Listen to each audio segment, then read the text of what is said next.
السلام علیکم ورحمۃ اللہ وبرکاتہ۔ ناظرین کرام، قرآن کریم کی منتخب آیات کی تفسیر کے ساتھ خلیق الرحمن آپ کی خدمت میں حاضر ہے۔ آج سورۃ الانفال کی آیت نمبر 41 سے آغاز کرتے ہیں، جس میں اللہ تعالیٰ نے مال غنیمت کا حکم بتایا ہے۔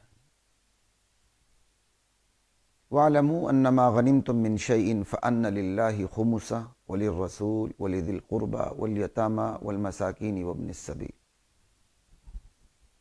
اللہ تعالیٰ کہتے ہیں جو مال غنیمت تمہیں حاصل ہو۔ مال غنیمت اس مال کو کہتے ہیں جو کفار سے جہاد کے بعد، باقاعدہ قتال کے بعد، لڑائی کے بعد حاصل ہوتا ہے۔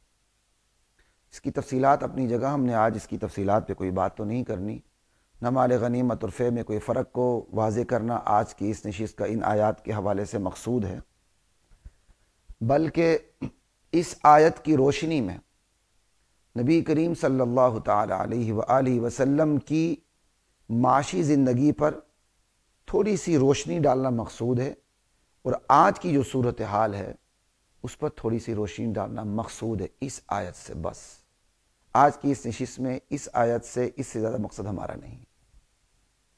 تفسیر کے حوالے سے اللہ تعالیٰ کہتے ہیں مال غنیمت میں کہ 5 حصے کیے جائیں گے، اس میں سے ایک حصہ رسول کا ہوگا۔ فَأَنَّ لِلَّهِ خُمُسَهُ وَلِلرَّسُولِ وَلِذِي الْقُرْبَى وَالْيَتَامَى وَالْمَسَاكِينِ وَابْنِ السَّبِيلِ۔ اس خمس جو ہے اس میں نبی کریم صلی اللہ علیہ وسلم کے لیے الگ کیا جائے گا، جس میں آپ کے قرابت دار ہیں، آپ کے اہل و عیال ہیں، جن کی کفالت آپ کی ذمہ داری تھی، آپ کے ازواج مطہرات ہیں۔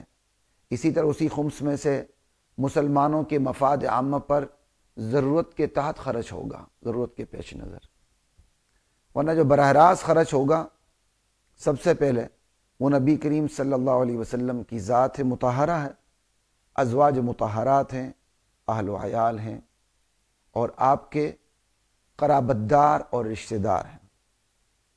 تھوڑا سا اس پر غور کیجئے خواتین و حضرات کہ مال غنیمت کے 5 حصے، 4 حصے تمام مجاہدین میں تقسیم، 5واں حصہ، اس کی بھی اور بھی بہت سی تفصیلات موجود ہیں انشاءاللہ تعالی جب ہم نبی کریم صلی اللہ تعالی علیہ وآلہ وسلم کی معاشی زندگی پر بات کریں گے تو پھر وہاں تفصیل سے بات کریں گے۔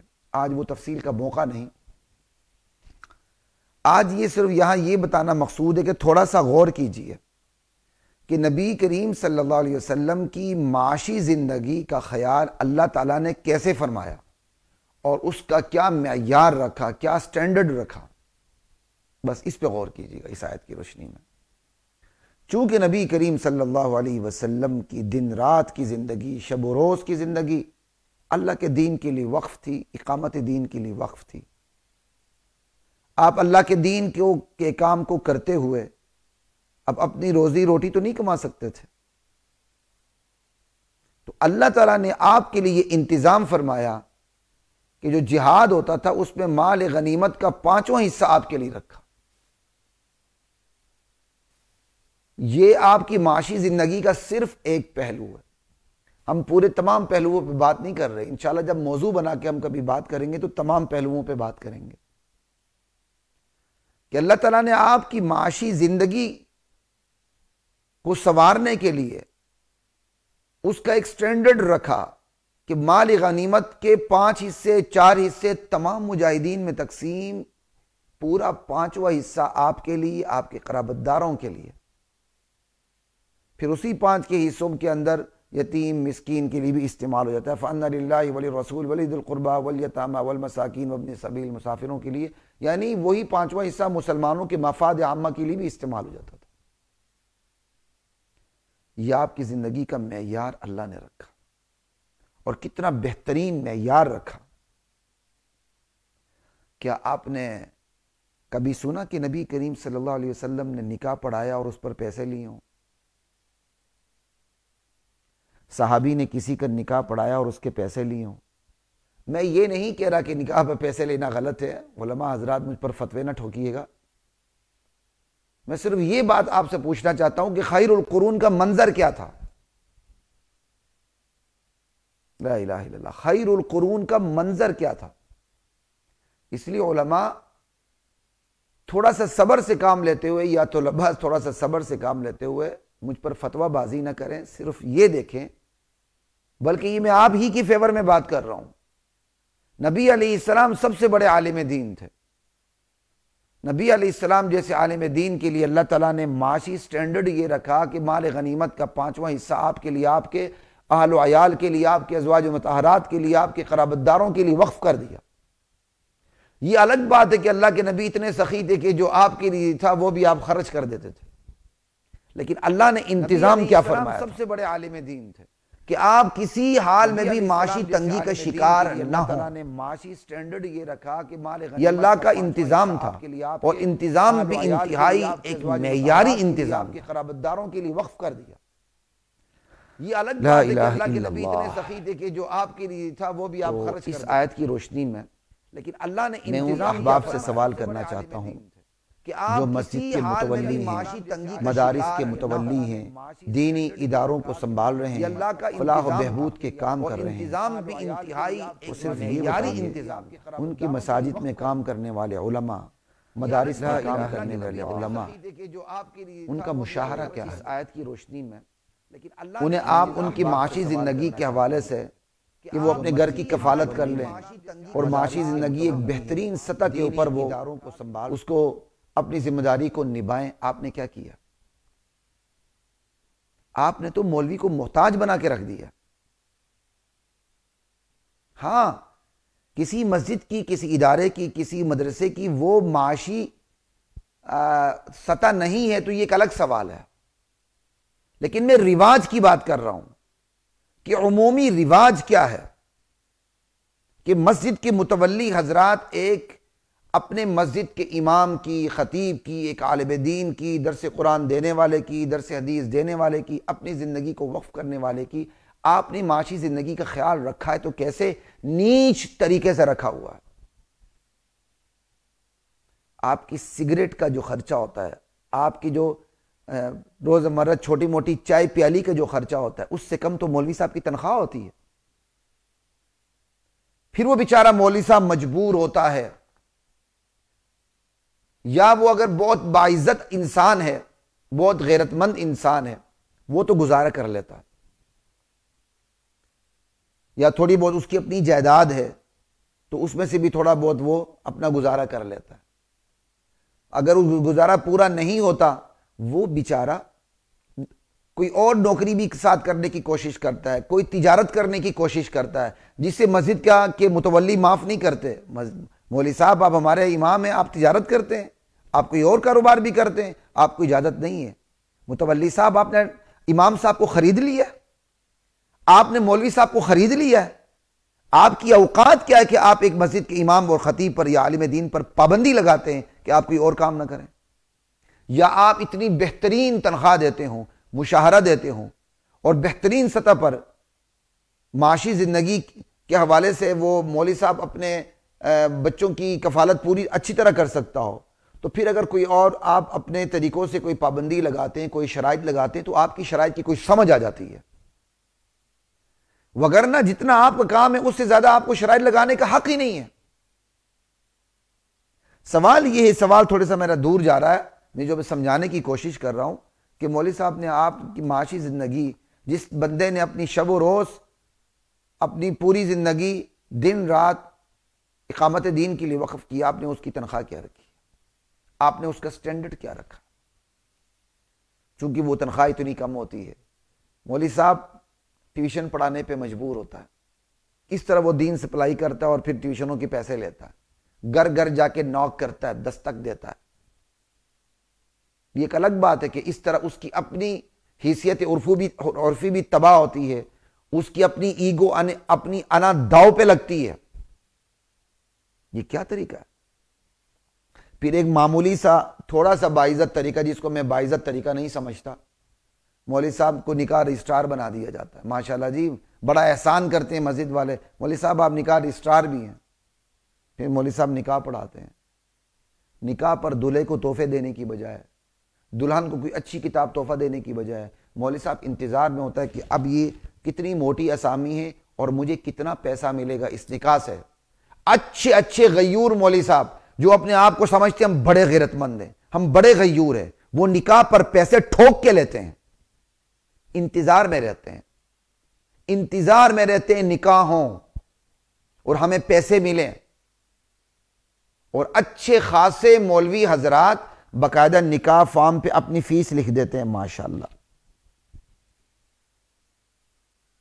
اب آپ کہیں گے جی نکاح پہ تو پیسے لینا جائز ہے، تو بھائی جائز تو گلی کے نکر پہ بیٹھ کر جوتے سی کے پیسے لینا بھی جائز ہے۔ مولوی صاحب یہ کام کریں گے؟ کر لینا۔ اگر آپ یہ کہتے ہیں کہ نکاح پہ پہلے پیسے لینا جائز ہے تو ہر محنت والا کام جو حلال ہے وہ جائز ہے۔ مولوی صاحب گلی کے نکر پہ بیٹھ کر جوتے سینے شروع کر دیں، جائز ہے جناب۔ ہر جائز کام علماء کے وقار کا نہیں ہوتا۔ ایک عالم دین ہے، وہ اقامت دین کا کام کر رہا ہے، اعلاء کلمت اللہ کے لیے کام کر رہا ہے، اسے اس کام سے بچنا ہوگا جسے معاشرے میں معیوب سمجھا جاتا ہے۔ نکاح پہ پیسے لینا، بہرحال پیسے دینے والا بھی کوئی اچھا کام نہیں سمجھتا، اور مولوی صاحب پیسے لے رہے ہوتے ہیں تو اس کی کوئی عزت میں اضافہ نہیں ہوتا، وگرنہ لوگ رشتہ دیتے ہوئے نہیں کہتے، وگرنہ لوگ جو عالم بنتے ہیں ان کے بارے میں یہ نہیں کہتے یہ پڑھ لکھ کے ہم اپنے بچے کو عالم دین نہیں بنانا چاہتے۔ کیوں؟ فارغ ہو کے کیا کرے گا؟ کہاں سے کمائے گا؟ ان کے ذہن میں پھر یہی ہوتا ہے کہ مسجد کی معمولی سی تنخواہ پہ گزارا کرے گا اور نکاح جنازوں پہ پیسے لے گا۔ بہرحال یہ بہت بدترین طریقہ ہے۔ اس آیت کی روشنی میں آپ کو یہ بتانا چاہتا ہوں کہ اللہ تعالیٰ نے دین کے کام کرنے والوں کی معاشی کفالت کا ایک معیار مقرر کر دیا ہے کہ سب سے بہترین معیار دین کے کام کرنے والوں کا ہونا چاہیے، ان کی کفالت کا سب سے بہترین معیار۔ اور معاشرہ دیگر تمام شعبوں کے بارے میں اس ذمہ داری کا احساس طوعاً کرہن، خوشی ناخوشی کرتا ہے۔ ایک وکیل صاحب ہیں، آپ مقدمہ لے کے جاتے ہیں، آپ خوشی ناخوشی پیسے دیتے ہیں کہ نہیں؟ کیونکہ معاشرے نے ایک معیار بنا لیا کہ یہ بہت بڑے وکیل ہیں، ان کا یہی سٹینڈرڈ ہے، وہ آکورڈ چیز نہیں لگتی۔ وہ ایک مقدمے کے 1 کروڑ بھی لیتا ہے، بھائی اس سے بھی زیادہ لیتا ہے، ٹھیک ہے۔ ڈاکٹر ہیں، آپ کا بچہ بیمار ہوتا ہے، آپ بیمار ہوتے ہیں، آپ چلے جاتے ہیں، وہ نبض پہ ہاتھ رکھ کے وہاں 1000 2000 معمولی سا ڈاکٹر، کمپاؤنڈر تو وہیں 10 روپے کی چیز 500 روپے میں آپ کو وہیں ہاتھ میں دیتا ہے، اور آپ کو چپ لگ جاتی ہے، آپ بول نہیں سکتے، آپ کو پتا ہوتا ہے 10 روپے کی دوائی نہیں، آپ 500 دے رہے ہیں۔ آپ نے معاشرے کا معیار بنا لیا نا، اس کا معاشی معیار بنا لیا نا۔ ڈاکٹر تو چہرے، کمپاؤنڈر کا بھی آپ نے یہ معیار بنا لیا۔ معاشرے میں کتنے کام کرنے والے ہیں، ججز حضرات ہیں، اسی طرح بیوروکریٹ ہیں، تو معاشرہ ان کی خدمت کرتا ہے، بھائی معاشرہ ہی ان کی خدمت کرتا ہے۔ یہ ہمارے تمام ٹیکسوں کا پیسہ وہاں جاتا ہے، اور ہم ٹیکسز کوئی خوشی سے نہیں دیتے، ٹھیک ہے، کوئی خوشی سے نہیں دیتے۔ تو وہ خوشی ناخوشی کا پیسہ جمع ہوتا ہے جو ان کی تنخواہوں میں جاتا ہے۔ مولوی صاحب کو جو ملتا ہے وہ تو کوئی بھی ناخوشی نہیں دیتا، وہ کوئی بھی جبرن نہیں دیتا، کرہن نہیں دیتا، وہ خوشی خوشی مسجد میں مدرسے میں چندہ دیتا ہے، وہ خوشی کا پیسہ مسجد کی مولوی صاحب کی تنخواہ میں جاتا ہے۔ تو مولوی صاحب کی تنخواہ تو گھنڈا ٹیکس سے پاک ہوتی ہے بھائی، تو اس کو اسی معیار پہ رکھیں۔ مولوی صاحب کی تنخواہ کا وہ معیار نہ گرائیں کہ مولوی صاحب نیچ قسم کے کام کرنے لگ جائے، تو مولوی صاحب کی عزت تباہ ہو نہ ہو، ہوتی ہے، لیکن تباہ ہو نہ ہو، دین بہرحال دین کی عزت مجروح ہوتی ہے، دینداروں کی عزت مجروح ہوتی ہے۔ اور میں آپ کو ایک اور بات بتا دوں، جب اسی مولوی صاحب کے بچے اپنے باپ کو یہ قربانی دیتے ہوئے دیکھتے ہیں، اور اس کے بدلے میں معاشرے نے ان کے لیے جو ایک سٹینڈرڈ لو لیول کا رکھا ہوا ہے تنخواہ کا، اس کو دیکھتے ہیں، وہ دل میں تہیہ کر لیتے ہیں، ابا جی تو غلطی سے عالم بن گئے، مفتی بن گئے، مدرس بن گئے، میں کبھی بھی نہیں بنوں گا۔ وہ پھر دل میں تہیہ کر لیتا میں نہیں بنوں گا۔ ہم اپنی معاشرے کے اندر ہم نے اپنے علماء کی جو تنخواہیں مقرر کی ہیں، اس کے ذریعے ہم علماء کی اولاد کو بھی دین سے دور کر رہے ہیں، لوگوں کو بھی دین سے دور کر رہے ہیں۔ بھائی کاد الفقر ان یکون کفرا، نبی کریم صلی اللہ تعالی علیہ وسلم کی حدیث ہے، فقیری انسان کو کفر تک پہنچا دیتی ہے۔ تو مولوی صاحب کی تنخواہ کو دیکھ کے مولوی صاحب کا بچہ عالم نہ بنے تو وہ کون سے کوئی اچنبے اور تعجب کی بات ہے؟ ہوگا ایسا؟ بلکہ میں نے ایک آدھ ایسی تحریریں پڑھی بھی سوشل میڈیا پہ، بندے نے کہا کہ میں تو اپنے باپ کو دیکھ رہا ہوں، جو میرے باپ کے ساتھ ہوا ہے میں پھر اس لیے عالم نہیں بنایا، اس قسم کی کوئی تحریریں تھیں نہ بھی ہے۔ تو معاشرے کے سامنے یہ ساری چیزیں واضح ہیں۔ مولوی صاحب کی ساری زندگی لگی ہوتی ہے، وہ بیل کی طرح جتا ہوا ہوتا ہے، اور بدلے میں اس کا معاشری کیا کہتے ہیں معاشی اس کا سٹینڈرڈ اس کے کیا رکھا ہوتا ہے؟ مولوی صاحب تو بڑا نیک ہوگا، بڑا متقی ہوگا، یقیناً ہوگا، وہ بیچارہ عزیمت پر عمل کرے گا، وہ چلے دال روٹی پہ گزارا کر لے گا، 3 نہیں 2 وقت کی کھا لے گا، 2 نہیں 1 وقت کی کھا لے گا، جو بھی ہے، لیکن یہ قربانی اس کی نازک اولاد نہیں دے سکتی۔ آج کے معاشرے میں پلنے بڑھنے والی اس کی اولاد یہ قربانی نہیں دے سکتی۔ اگر آپ چاہتے ہیں معاشرے کے اندر علماء کام کریں، اگر آپ چاہتے ہیں معاشرے کے اندر عمل بالمعروف کا کام ہو، نہی عن المنکر کا کام ہو، اقامت دین کا کام ہو، برائی کو جڑ سے اکھیڑا جائے، اللہ ذوالجلال کی قسم اس معاشرے کے اوپر یہ فرض ہے کہ وہ دین کا کام کرنے والے علماء کی معاشی کفالت کا بھی بہترین انتظام کریں، وگرنہ جس طرح اس وقت جو کچھ ہو رہا ہے وہ آپ کے سامنے۔ جو اچھے علماء ہیں وہ تو بیچارے جا جا کے تھوڑا بہت نکاح پہ گزارا کر لے کے، میں نے آپ کو پھر بتاتا ہوں، غیور علماء بھی جو بڑی غیرت کا نعرہ لگاتے ہیں وہ بھی انتظار میں ہوتے ہیں کوئی اچھی اسامی موٹی اسامی آیا تو نکاح اچھا ہو تو ذرا پیسے آ جائیں۔ میں ہر ایک کی بات نہیں کر رہا، لیکن جو کاروباری مولوی صاحب ہوتے ہیں جس نے دین بیچنا ہوتا ہے وہ تو جنازوں کے بھی انتظار میں ہوتا ہے۔ بھائی کوئی مرے تو 40 دن تک میرے گھر پہ کھانا لگا رہے، چولہا نہ جلے، یہ جو معاشی حالات ہیں خصوصاً کورونا کے حالات ہیں تو چولہا کیوں جلے، چولہا بجھا ہی رہے، 40 دن کھانا لگا رہے، 40 دن پورے نہ ہو تو ایک محلے میں ایک اور اسامی، اللہ کرے کوئی موٹی اسامی چلی جائے تو تاکہ 40 دن پھر چولہا جلا رہے، عید آئے تو کپڑے بھی مل جائیں گے، کفن جس پر کھڑے ہو کے کفن کے بچا ہوا کپڑا جس پر کھڑے ہو کے مولوی صاحب نے جنازہ پڑھایا ہوتا ہے وہ بھی مولوی صاحب کو تحفے میں مل جاتا ہے، مرنے والے کے پرانے بوسیدہ کپڑے بھی مولوی صاحب کو تحفے میں مل جاتے ہیں۔ یہ کیا تماشا بنایا؟ وہ مولوی ہے کہ میراثی ہے جس کے ساتھ آپ یہ سلوک کر رہے ہیں؟ لیکن اس میں قصور اس مولوی صاحب کا بھی ہے، اس میں قصور اس مولوی صاحب کا بھی ہے، سمجھ آئی بات؟ اس میں قصور اس مولوی صاحب کا بھی ہے جو اس طرح اس پر راضی ہوا۔ ہاں ایک عالم دین ہے، قربانی دے رہا ہے، پرواہ نہیں کرتا، اچھی بات ہے، لیکن خدا کے لیے وہ عالم دین جو عزیمت پر عمل کر رہا ہے، میری اس سے اپیل ہے، آپ تو عزیمت پر عمل کر رہے ہیں، کیا آپ نے کبھی اپنی اولاد پہ غور کیا کہ وہ عزیمت پر عمل کر سکے گی؟ وہ آپ کے معیار کو برقرار رکھ سکے گی؟ وہ دین پر آئے گی؟ نہیں تو خدا کے لیے آپ اپنی عزیمت کو کھینچ کے اپنی اولاد تک نہ پہنچائیں، اتنا تو معیار رکھیں کہ آپ کی اولاد دین سے دور نہ ہو۔ بھائی اللہ کے نبی کی حدیث نظر نہیں آتی فقیری کفر تک پہنچا دیتی ہے؟ لا الہ الا اللہ۔ تو یہ میرا علماء سے بھی سوال ہے، متولین سے بھی سوال ہے، اور معاشرے کے ان اہل حضرات سے جو اثر و رسوخ رکھتے ہیں ان کو بھی میں اس کی طرف متوجہ کرنا چاہتا ہوں قرآن کریم کی اس آیت کی روشنی میں کہ اللہ تعالیٰ نے اپنی نبی کا معاشی معیار مال غنیمت میں خمس رکھ کر آنے والی امت تا قیامت امت تک کو بتا دیا، تم نے دین کا کام کرنے والوں کے لیے ان کی معاشی کفالت کا انتظام کس سطح پر کرنا ہے۔ آپ کو ایک معیار دے دیا، آپ کو ایک مثال دے دی، اس لیے علماء کی قدر کریں، اور سب سے بہترین معیار علماء کا رکھیں، ایک ڈاکٹر سے، ایک بیوروکریٹ سے، ایک قانون دان سے، ایک بڑے سے بڑے کماؤ پوت سے، ایک بہترین عالم دین کا معیار بلند ہونا چاہیے، معاشی کفالتی معیار بھی، تاکہ وہ کوئی چیز اپنے اوپر بار نہ سمجھے اور آنکھ شب و روز اپنی زندگی دین پہ لگائے۔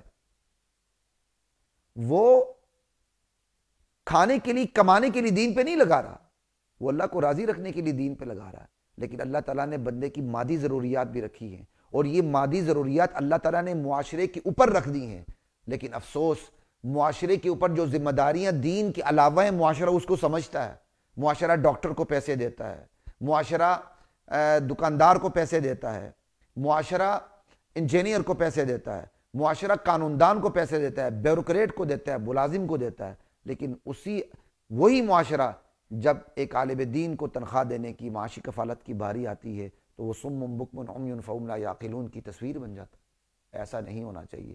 اور اس سلسلے میں علماء سے اپیل کرتا ہوں کہ وہ حجاب سائڈ پہ کر کے کھل کے قرآن و سنت کی روشنی میں نبی کریم صلی اللہ علیہ وسلم کی معاشی زندگی کو سامنے رکھتے ہوئے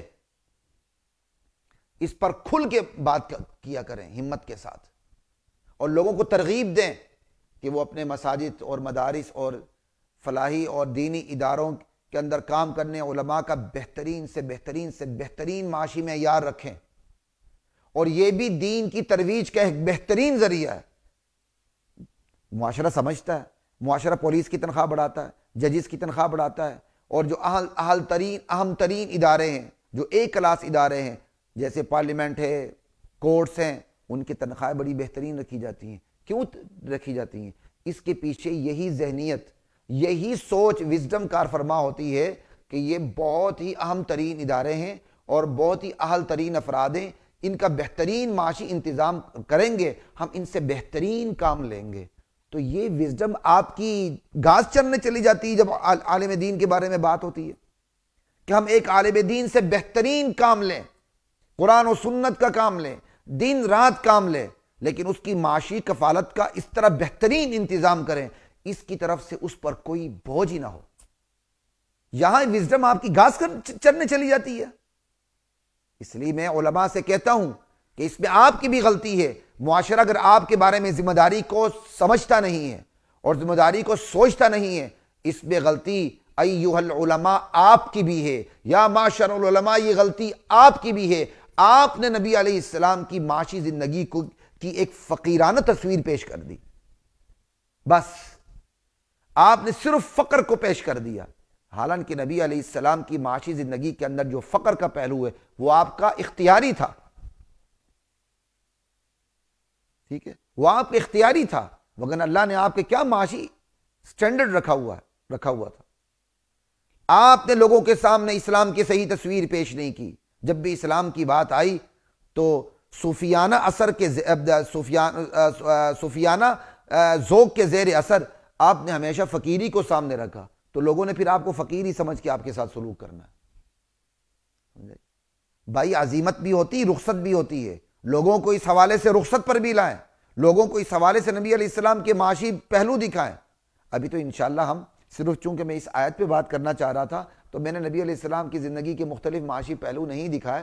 انشاءاللہ اللہ تعالیٰ نے چاہا مستقل موضوع بنا کے میں اس پہ بات کروں گا، اللہ تعالیٰ نے چاہا تو بس اتنا اپنا دماغ صاف رکھیں۔ معاشرہ دیگر تمام شعبوں کے بارے میں ذمہ داری کا احساس کرتا ہے، نہیں کرتا تو علماء کے بارے میں نہیں کرتا، اور اس کو کرنا چاہیے، نہیں کرے گا اس کی پکڑ ہوگی۔ اور میں تو کہتا ہوں کہ مجھ جیسے کوئی ساتھی بے باک ہو کے میدان میں آئے، کہیں رکھو، اگر آپ کی بہترین تنخواہ نہ رکھی جائے اور آپ کی بات چلتی ہو تو اس میں شرمانے کی ضرورت نہیں، بہترین معیار سامنے رکھ کے بات کریں، اس میں کوئی ریاکاری کی بات نہیں اور کوئی کیا کہتے ہیں دنیا داری کی بات نہیں۔ ان چیزوں کو اگر آپ چاہتے ہیں آپ کی اولاد بھی دین پر رہے، اگر آپ چاہتے ہیں آپ کی اولاد بھی عالم بنے، اور آپ چاہتے ہیں آپ پر بوجھ نہ ہو، آپ بہترین طریقے سے تمام بوجھوں سے آزاد ہو کے دین کی خدمت کریں، تو آپ کو بہرحال اس معاشی پہلو سے بھی ضرور سوچنا ہوگا، علماء کو بھی، مسجد مدارس کے متولین کو بھی، اور اسی طرح معاشرے کے اہم ترین افراد کو بھی، پورے معاشرے کو اس پر سوچنا ہوگا۔ آگے چلتے ہیں، اس پر اتنی سی بات ہماری کافی ہے، کافی دیر ہو گئی اس پر بات کرتے ہوئے۔ سورۃ الانفال کی ابھی جو میں نے آیت کی، جس آیت کی روشنی میں بات کی تھی وہ سورۃ الانفال کی آیت نمبر 41 تھی۔ ابھی جو میں بات کروں گا وہ سورۃ الانفال کی آیت نمبر 60 ہے، جس میں اللہ تعالیٰ نے حکم دیا وَأَعِدُّوا لَهُم مَّا اسْتَطَعْتُم مِّن قُوَّةٍ، کہ دشمن کے مقابلے میں تم نے اپنی قوت، جتنی تمہاری طاقت استطاعت ہے، بھرپور طریقے سے اپنی قوت تیار رکھو دشمن کے مقابلے۔ وَمِن رِبَاطِ الْخَيْلِ، پلے ہوئے گھوڑے تیار رکھو دشمن کے مقابلے میں۔ دشمن کے مقابلے میں تم نے خواب خرگوش میں مبتلا نہیں ہونا، پوری تیاری کرنی ہے۔ اور ترہبون بہ عدو اللہ وعدوکم، یہ نہیں کہ کوئی دشمن حملہ کرے تو پھر آپ تیاری کریں، نہیں، تیاری پہلے سے ہوتی ہے۔ اپنی اس تیاری کے ذریعے، بھرپور تیاری کے ذریعے اللہ کے دشمن کو ڈراؤ، عدو اللہ وعدوکم، اپنے دشمنوں کو ڈراؤ، وآخرین من دونہم، اور ان دوسرے اور دشمن بھی ہیں تمہارے، ان کو بھی ڈراؤ۔ وہ کون ہے دوسرے دشمن؟ لا تعلمونہم، تم نہیں جانتے، اللہ یعلمہم، اللہ جانتا ہے۔ ان میں اس آیت کا مصداق منافقین بھی ہیں، جو اعتقادی منافق ہیں، جو دشمنان صحابہ ہیں، جو نبی علیہ السلام کی وفات کے بعد بھی وحی کے نزول کے قائل ہیں کہ ابھی بھی وحی کا سلسلہ جاری ہے، جو نبوت کے مد مقابل منصب ایجاد کرتے ہیں، جو نبی کے علاوہ بھی اپنی ہستیوں کو، شخصیات کو معصوم سمجھتے ہیں اور کافرانہ عقائد رکھتے ہیں، یہ وہ لوگ ہیں، وہ منافق ہیں جن کو ہماری بہت بڑی تعداد دشمن نہیں سمجھتی۔ اللہ نے اس آیت میں بتا دیا تمہارے دشمن اور بھی ہیں، تم نہیں جانتے ہو، اللہ جانتے ہیں۔ سمجھ آئی بات کی؟ منافقین اسی آیت کا مصداق ہیں، دل میں کفر رکھتے ہوئے زبان پر وہ اسلام کی بات کرتے ہیں۔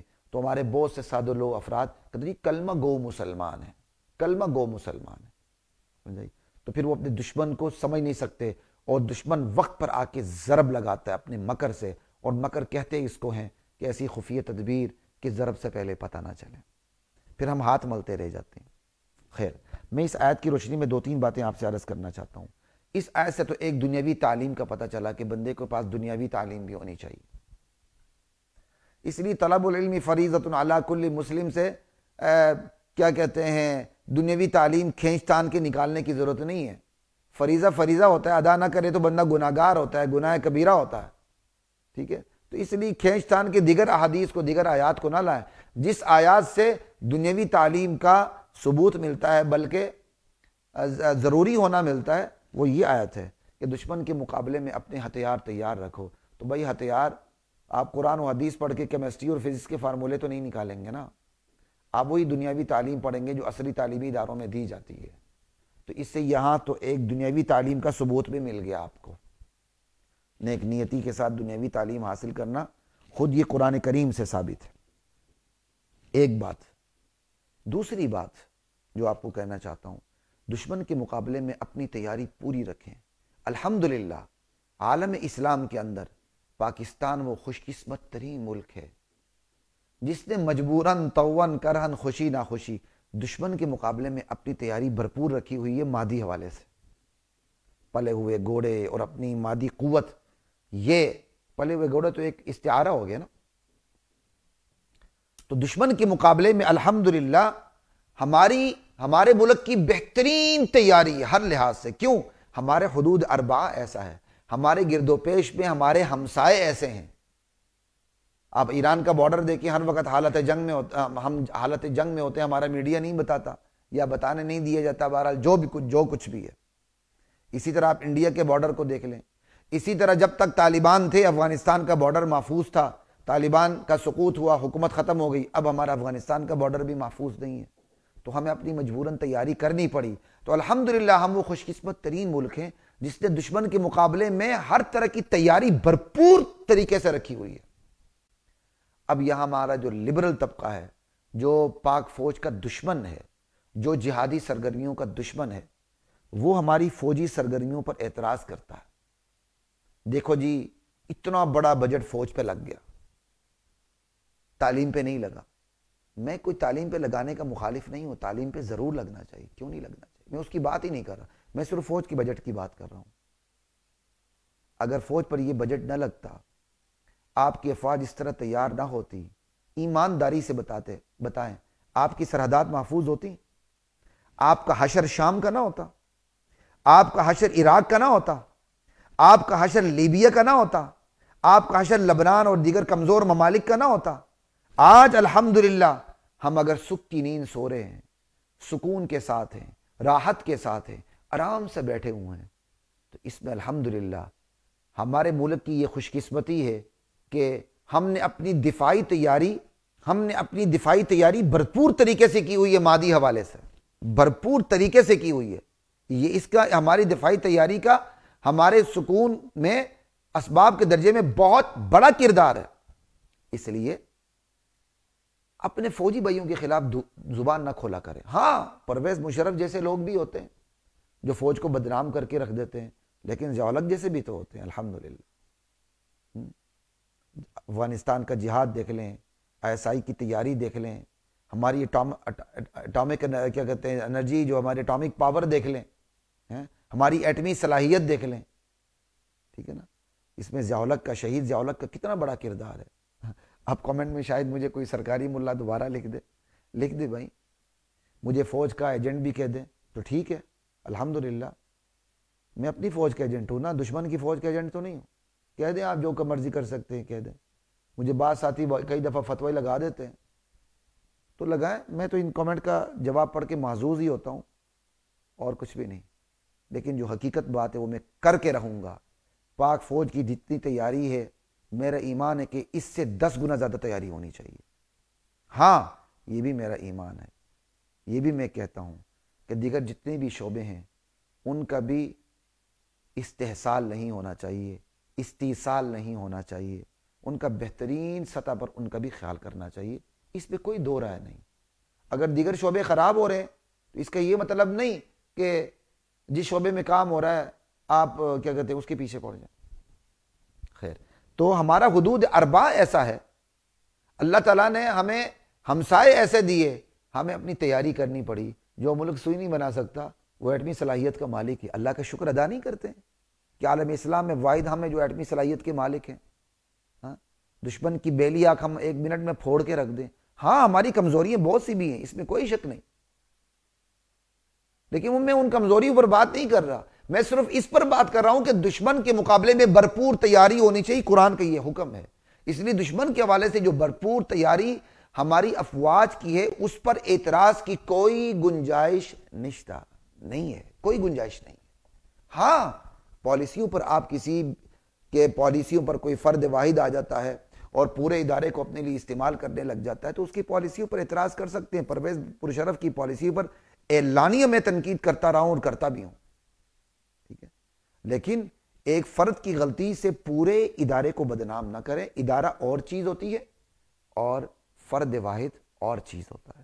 ان چیزوں کو اگر آپ دھیان میں رکھ کے چلیں گے تو پاک فوج بطور ادارہ مسلح افواج، چاہے اس کا تعلق ہماری نیوی سے ہو، ہماری ایئر فورس سے ہو، ٹھیک ہے، اور ہماری بری فوج سے ہو، بحری فوج سے ہو، ہوائی فوج سے ہو، اس پہ تنقید بہرحال بنتی نہیں، کرنی نہیں چاہیے. جو کمزوریاں ہیں اللہ ان کمزوریوں کو دور فرمائے. اچھا جی، اب آگے ایک سوال پیدا ہوتا ہے جس پہ میں بات کرنا چاہ رہا ہوں کہ دشمن کے مقابلے میں تو اپنی مادی قوت بھی اپنی استطاعت کے مطابق بہترین رکھنی چاہیے. تو یہاں 2 چیزیں آ گئی، ایک مادی قوت ہوتی ہے اور ایک مادی قوت سے پہلے ایمانی قوت بھی ہوتی ہے، روحانی قوت بھی ہوتی ہے. یہ 2 چیزیں ہوتی ہیں، یہ دونوں ضروری ہیں، لیکن فوقیت ایمانی قوت کو حاصل ہے.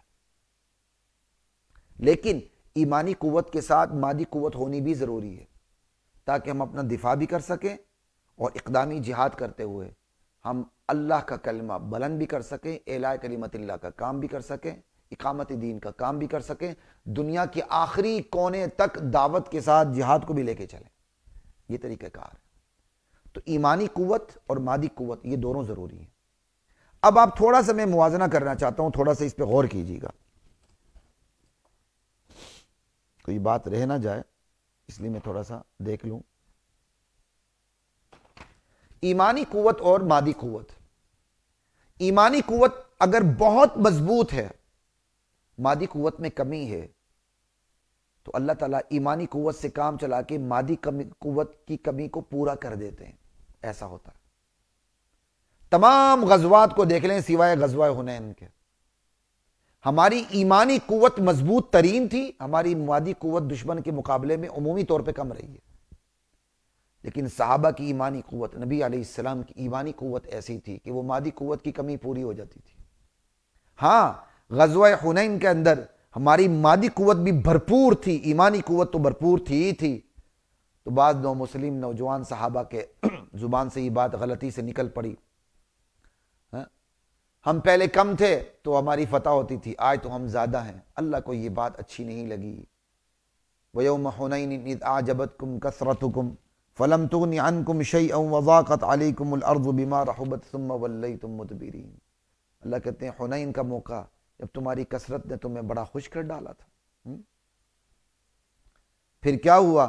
اللہ تعالیٰ کو یہ غلطی اچھی نہیں لگی تھی کہ آج ہم زیادہ ہم جیتیں گے، اللہ تعالیٰ نے جیت کا پانسا پلٹ دیا، مسلمان بھاگنے لگے، اللہ تعالیٰ نے جن جوڑنے کے بعد دوبارہ اللہ تعالیٰ نے فتح دے دی، بتا دیا کہ بھائی فتح و شکست کا معیار اکثریت اور اقلیت نہیں ہے، فتح و شکست کا معیار اللہ کا حکم ہے، کم من فئۃ قلیلۃ غلبت فئۃ کثیرۃ باذن اللہ۔ تو ایک تو یہ پورشن ہو گیا کہ ایمانی قوت بہت مضبوط ہے، مادی قوت کم ہے۔ اس کی ایک اور مثال دے کے چلتا ہوں، افغانستان میں آپ دیکھ لیں، ایمانی قوت اتنی مضبوط ہے کہ 60 ممالک کی فوج ان کے خلاف میدان میں ہے، ٹھیک ہے، اور دوسری طرف افغانستان کے مجاہدین کی مادی قوت کتنی کمزور ہے، لیکن ایمانی قوت اتنی مضبوط ہے کہ وہ خیر القرون کی یاد دلا رہے ہیں، یاد تازہ ہو رہی ہے، تو وہ پھر وہ مادی قوت کی کمی ایمانی قوت پورا کر رہی ہے۔ ہاں اگر مادی قوت بھی ہماری پاکستان کی ان کے ساتھ شامل ہو جائے، ترکی کی شامل ہو جائے، سعودیہ کی شامل ہو جائے، مصر کی شامل ہو جائے، تو پھر دشمن کو بھاگنے میں 1 منٹ بھی نہیں لگے گا۔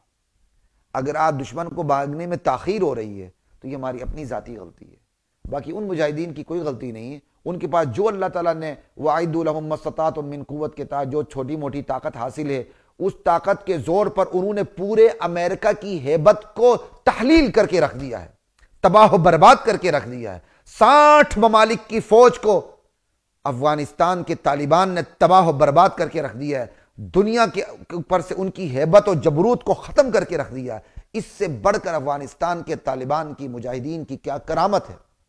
جب میں افغانستان کی طالبان کی بات کر رہا ہوں تو افغانستان ہی کی کر رہا ہوں، میں دھماکے کرنے والے اور معصوم جانے لانے والوں کی بات نہیں کر رہا، اس لیے اس پہ تھوڑا سا حد فاصل رکھ کے چلیے۔ وہ فریڈم فائٹر ہیں بھائی، وہ اپنے آزادی کی جنگ لڑ رہے ہیں، وہ مجاہدین ہیں، میں ان کی بات کر رہا ہوں، میں کسی اور کی بات نہیں کر رہا۔ جو بھی اگر کوئی معصوم کی جان غلط طریقے سے غلط لیتا، معصوم کی جان لیتا، وہ غلط کرتا ہے۔ تو اس لیے افغانستان کے طالبان کو آپ جا کے دہشت گردوں سے اور دہشت گردی سے نہ جوڑیں، دہشت گردی اور چیز ہے، دہشت گرد اور ہیں۔ یہ تو ہو گئی ایمانی قوت اور مادی قوت۔ اب دوسری طرف چلتے ہیں، ایمانی قوت کمزور ہے اور مادی قوت مضبوط ہے بہت زیادہ۔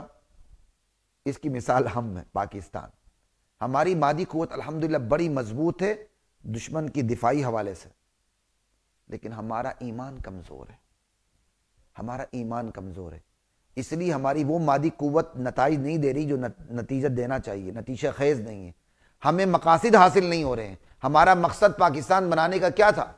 لا الہ الا اللہ، اس دھرتی پر اللہ کا نظام نافذ ہو، لیکن اس دھرتی پر اللہ کا نظام نافذ نہیں ہوا، وہی غیروں کا نظام 1935 ایکٹ کی صورت میں اس دھرتی پہ لاگو ہو گیا۔ قانون کا میں بھی الحمدللہ طالب علم رہا ہوں، پڑھا ہے، بڑی کوفت ہوتی ہے کہ وہ قانون جس کی مخالفت خود مسلم لیگ نے کی انڈیا کے اندر، لیکن پاکستان بننے کے بعد پاکستان مسلم لیگ نے اسی قانون کو آئین بنا ڈالا۔ یہ ایک الگ دکھتی کہانی ہے، پھر کبھی اس پہ انشاءاللہ اللہ تعالیٰ نے چاہا تو بات کریں گے۔ تو میں نے آپ کو ایک مثال تھی، ایمانی قوت کمزور، مادی قوت بہت مضبوط ہو۔ ہماری مثال دیکھ لیں، مادی قوت ہے، ایمانی کمزور، اور عالم اسلام میں شاید ہم ہی ہیں اسلامی ممالک میں جو مادی حوالے سے، دفاعی حوالے سے اتنا مضبوط ہے۔ 2 ہو گئی۔ تیسری بات، ایمانی قوت مضبوط ہے، ایمانی قوت کمزور ہے اور مادی قوت بھی کمزور ہے۔ اس کی مثال آپ دیکھ لیں، پاکستان کے علاوہ جتنے بھی آپ کو ہمارے ممالک نظر آ رہے ہیں، ایک آدھ کو چھوڑ کے، تھوڑا بہت ترکی کو چھوڑ کے، ایمانی قوت بھی کمزور ہے، مادی قوت بھی کمزور ہے، ہوا کے جھونکے کو برداشت نہیں کر سکتے۔ دشمن جب ارادہ کرتا ہے میدان میں آتا ہے، ہماری دوڑیں لگ جاتی ہیں۔ تو ہم ان ممالک میں جو ہمارے دیگر عالم اسلام کے ممالک ہیں، ہم ایمانی قوت میں بھی کمزور ہیں، مادی قوت میں بھی کمزور ہیں۔ تو شکر کریں نا پاکستان میں، الحمدللہ ہم پاکستان کے اندر ہیں، چلے ایمانی قوت کچھ کمزور ہے، مادی قوت تو مضبوط ہے نا، تو پھر ہم ایک دشمن کا مقابلہ کرتے ہیں، دشمن ہماری مادی قوت سے بھی ڈرتا ہے، تھوڑی بہت ایمانی قوت بھی ہے، رلا ملا کے، ملا جلا کے کوئی نہ کوئی ہمارا کام نکل آتا ہے، ہم سکون میں ہیں۔ اس سے بڑھ کر اور کیا چاہیے آپ کو؟ اس سے آگے کی مزید کوشش کریں، اللہ توفیق دے، لیکن تنقید نہ کیا کریں۔ الحمدللہ پورے عالم اسلام کے اندر امن سکون چین کے حوالے سے ہماری حالت سب سے بہتر ہے، بہت بہتر ہے۔ اگلا ایک کلاشن کی گولی برداشت نہیں کر سکتے ہیں پورے ممالک، اور ہماری طرف میلی آنکھ سے دشمن دیکھنے کے لیے نیت کرتے ہوئے اسے ڈر لگ رہا ہوتا۔ تو ایمانی قوت مضبوط، مادی قوت بھی مضبوط۔ اس کی چوتھی مثال میں آپ کو دیتا ہوں، آپ دیکھ لیں خلفائے راشدین کا دور، حضرت عمر کا دور آگے آ گیا، جب ایران فتح ہوا، روم فتح ہوا، کیا کہتے ہیں، مال غنیمت ملا اور جہادی سرگرمیاں عروج پہ آئیں، پھر خصوصاً حضرت امیر معاویہ خلیفہ سادس، چھٹے خلیفہ حضرت امیر معاویہ رضی اللہ تعالیٰ عنہ کا دور، ایمان کی قوت کا بھی بہترین دور اور مادی قوت کا بھی بہترین دور۔ دشمن آنکھ نہیں ملا سکتا تھا، اور جس تیزی سے فتوحات پھر حضرت عمر کے دور بھی ہوئی، حضرت ابوبکر صدیق کے دور سے آغاز ہوا۔ خیر نبوت کے دور میں تو بہت کام ہوا، لیکن نبوت کے دور میں ایمانی قوت بہت مضبوط تھی، مادی قوت کمزور تھی، جو الحمدللہ جہادی فتوحات سے بڑھتی چلی گئی، اور حضرت عمر ابوبکر کے دور میں بڑھی، حضرت عمر کے دور میں مزید بڑھی، حضرت عثمان کے دور میں اس سے مزید بڑھی، چلتے چلتے چلتے چلتے اب حضرت امیر معاویہ رضی اللہ تعالیٰ عنہ کے دور میں جائیں، حضرت علی کی خلافت کا تھوڑا سا حصہ ہے، حضرت حسن تھوڑے دیر کے لیے بنے، حضرت امیر معاویہ بہت عرصے کے لیے خلیفہ بنے، ٹھیک ہے۔ تو دیکھیں ایمانی قوت بھی مضبوط، مادی قوت بھی مضبوط، فتوحات کہاں سے کہاں چلی گئی، اور ایمانی قوت مضبوط، مادی قوت کچھ کمزور، اس میں بھی ہمارا فائدہ ہے، ٹھیک۔ تیسرا، ایمانی قوت کمزور اور مادی قوت مضبوط، وہ ہم ہیں۔ مادی قوت کمزور اور ایمانی قوت بھی کمزور جیسے تمام ممالک ہیں، تو یہ چار صورتیں بن جاتی ہیں۔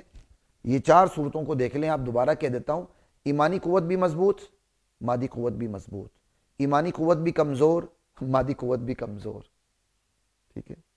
ایمانی قوت مضبوط، مادی قوت کمزور جیسے افغانستان، ایمانی قوت کمزور، مادی قوت مضبوط جیسے پاکستان، ایمانی قوت مضبوط، مادی قوت بھی مضبوط، خلفائے راشدین خیر القرون، ایمانی قوت کمزور، مادی قوت بھی کمزور جیسے اب پاکستان کو چھوڑ کر باقی عالم اسلام کو آپ دیکھ لیں، ٹھیک ہے جی۔ تو یہ آپ کے سامنے میں نے ایک بات رکھی، اس لیے اپنی مادی قوت پر اعتراض نہ کیا کریں، بلکہ دعا کیا کریں اللہ تعالیٰ ہمارے اس مادی قوت کو اور مضبوط کرے، لیکن اللہ تعالیٰ اس سے بڑھ کر ہمارے ایمانی قوت کو مضبوط کرے، تاکہ ہم ایمانی قوت اور مادی قوت کے ملاپ سے پھر ہم اپنے جھنڈے گاڑیں، پھر هو الذی ارسل رسولہ بالہدی ودین الحق لیظہرہ علی الدین کلہ ولو کرہ المشرکون کا مصداق بنے، کہ ہم اللہ کے اس دین کو لے کے عالم میں جائیں اور پوری دنیا پر اس دین کو ہم غلبہ دے دیں۔ یہ اللہ مجھے بھی نصیب فرمائے، یہ اللہ تعالیٰ آپ کو نصیب فرمائے۔